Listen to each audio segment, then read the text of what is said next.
सावित्री सत्यवान की जय। पति ही नारी का गति है।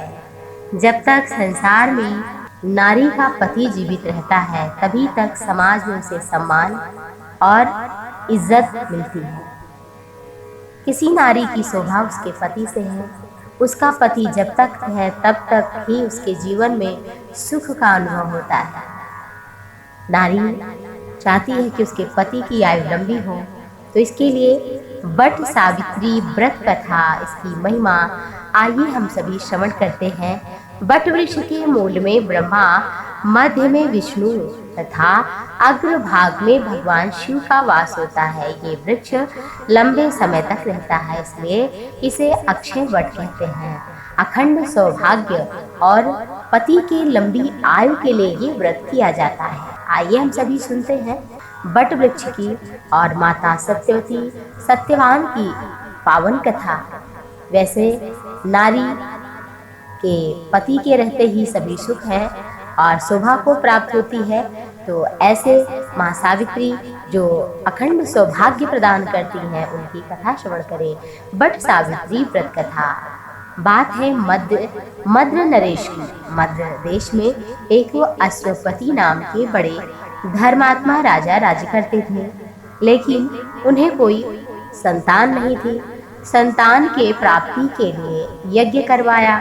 कुछ समय के बाद उन्हें एक कन्या की प्राप्ति हुई। उसका नाम उन्होंने सावित्री रखा। विवाह के योग्य हो जाने पर सावित्री को वर खोजने के लिए कहा गया। पिताजी खुद थक गए थे, उनके योग्य वर नहीं मिला तो अपनी बेटी से कहा, बेटी तुम्हारे योग्य मैं कोई वर नहीं ढूंढ पाया तो तुम ही ढूंढ लो। विवाह के लिए सावित्री वर को खोजने के लिए जब गई जंगल में तपस्या के लिए, तो वहां उन्होंने देखा द्युमत सेन के पुत्र सत्यवान को। उनको देखकर मोहित हो गई और कहा अपने मन से, यही तो मेरे योग्य है। ये बात इधर नारद जी को पता चली तो वे राजा अश्वपति से बोले कि सत्यवान अल्पायु हैं, 1 वर्ष बाद ही उनकी मृत्यु हो जाएगी। नारद जी की बात सुनकर उन्होंने अपनी पुत्री को समझाया कि उसकी आयु बहुत ही थोड़ी है, लेकिन माँ सावित्री सत्यवान को ही पति रूप में पाने के लिए अडिग रही। सावित्री माता के दृढ़ निश्चय पर आखिरकार राजा अश्वपति ने सावित्री और सत्यवान का विवाह कर ही दिया। सावित्री सास ससुर और पति की सेवा में लगी रही।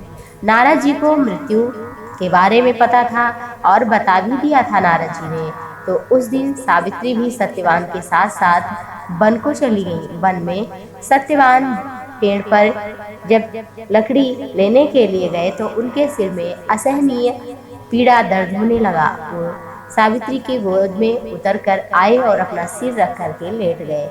थोड़ी देर बाद सावित्री माता ने देखा कि अनेक दूतों के साथ में यमराज उनके पति का प्राण लेने के लिए आए हैं। यमराज सत्यवान के अंगु प्रमाण जीव को लेकर दक्षिण दिशा की ओर चल पड़े। सावित्री को पीछे से आते देख यमराज ने कहा, हे पति परायणे, जहाँ तक मनुष्य साथ दे सकता है तुमने अपने पति का साथ दे दिया है, अब लौट जाओ। यहाँ जो भी आता है उसकी मृत्यु अवश्य ही होती है, अब तुम लौट जाओ।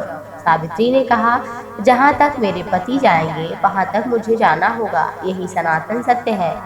यमराज ने सावित्री की धर्मपरायणता वाणी सुनकर कहा, देवी तुम जो चाहो वर मांगो और लौट जाओ। देवी सावित्री ने कहा कि मेरे सास ससुर अंधे हैं, उन्हें नेत्र ज्योति प्रदान कर दीजिए। यमराज ने सोचा ये कौन सी बड़ी बात एवं मस्तूर कह दिया और कहा, अब देवी लौट जाओ। लेकिन सावित्री देवी फिर से यमराज के पीछे पीछे चलती रही। यमराज ने कहा, आप फिर पीछे आ रही हैं। माता सावित्री ने कहा, मैं अपने पति के पीछे ही तो आऊंगी और किसके पीछे जाऊंगी। सावित्री माँ ने जब इस तरह से कहा तो यमराज ने कहा, चलो एक बार और मांग लो, लौट जाओ। सावित्री ने कहा, मेरे सास ससुर का खोया हुआ राज उन्हें फिर से मिल जाए। यमराज ने तथास्तु कह दिया, कहा अब लौट जाओ। फिर से पीछे देखा तो सावित्री देवी पति भक्ति मिलीन फिर से पीछे चली आ रही थी। ऐसी निष्ठा को देखकर यमराज का हृदय भी पिघल गया। उन्होंने एक और बार वर मांगने के लिए कहा। तब माता सावित्री ने वर मांगा कि मैं 100 पुत्रों की माँ बनना चाहती हूँ, कृपा करके मुझे ये वरदान दीजिए। सावित्री की पति भक्ति से प्रसन्न होकर के यमराज ने कहा कि एवमस्तु, तुम्हारे 100 पुत्र होंगे। फिर देखा तो माता सावित्री पीछे पीछे आ रही थी। कहा, देवी अभी तक आप लौटी नहीं। माता सावित्री बोली, आपने मुझे 100 पुत्रों का वरदान दिया है, मेरे पति को आप वापस देंगे तभी तो मैं सत्यवान के पुत्रों की मां बन सकूंगी। ऐसी भक्ति और निष्ठा देख करके यमराज प्रसन्न हो गए और सती पतिव्रता परायण नारी के पति को यमपाश से मुक्त कराकर अपने पति को माता सावित्री लेकर के गई और उसी बट वृक्ष के पास आई जहां पर उनका शव शरीर सत्यवान का पड़ा हुआ था।